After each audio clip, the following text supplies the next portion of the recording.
PT Moringa Organik Indonesia atau MOI di Blora, Jawa Tengah yang dikelola pelopor industri moringa di Indonesia, Ai Dudi Krisnadi.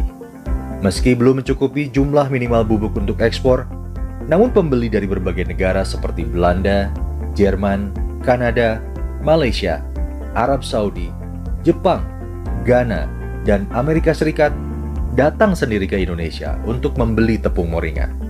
Belum ya. Kenapa? Karena sangat terlambat sih kelor masuk di Indonesia itu. Dunia mengenal kelor sejak 1999, bahkan sebelum itu. Nah, saya mengenalkan kelor di Indonesia ini baru tahun 2010 dan mulai mengenalkan produk berbahan kelor tuh tahun 2012. Kenapa kelor di Indonesia tidak berkembang?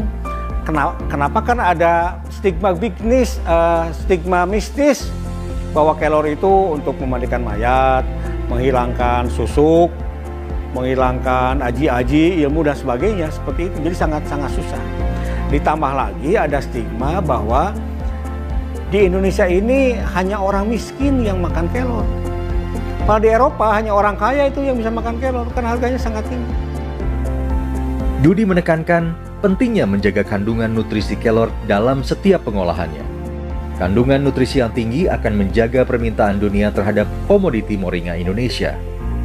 Untuk itu diperlukan proses pengolahan yang benar, yang dinamakan Moringa Nutrition Log Method, untuk menjamin mutu terbaik. Kebun harus dikelola dengan sistem organik. Tidak boleh ada pestisida sedikit pun yang digunakan. 4 jam setelah dipanen, daun moringa langsung dicuci sebelum mengalami fermentasi. Daun juga dipisahkan dengan ranting yang mengandung antinutrien.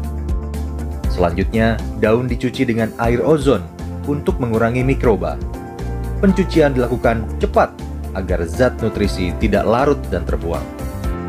Daun kelor yang telah dicuci kemudian ditiriskan untuk mengurangi atau menghilangkan kandungan air sehingga tidak ditumbuhi jamur. Pengeringan daun kelor dilakukan dengan suhu antara 30 hingga 35 derajat Celcius selama 3 hari sampai benar-benar kering dan kadar air kurang dari 5%. Setelah itu, pisahkan kembali dari bagian-bagian yang tidak diinginkan yang tertinggal. Kemudian, masukkan ke dalam kontainer plastik food grade. Daun kelor kering lalu ditepungkan dengan mesin penepung hingga derajat kehalusannya mencapai 500 mesh dan nano. Tepung harus dikemas ke dalam alufoil standing pouch zipper dan diberi silika gel, kemudian seal menggunakan sealer continuous. Produk harus disimpan di tempat kering, tidak lembab, dan terhindar dari sinar matahari langsung agar tidak berubah mutunya.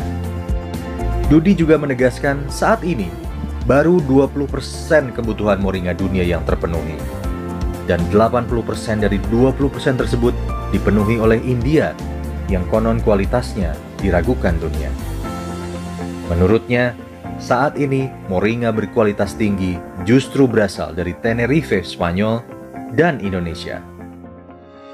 Sejumlah negara dengan nilai impor moringa tertinggi di dunia diantaranya adalah Jerman, Inggris, Prancis, Belanda, Italia, dan Spanyol. Data ini menunjukkan betapa besar potensi industri yang bisa dimasuki Indonesia. Bahkan nilai pasar moringa dunia bisa mencapai 1.000 triliun rupiah per tahunnya.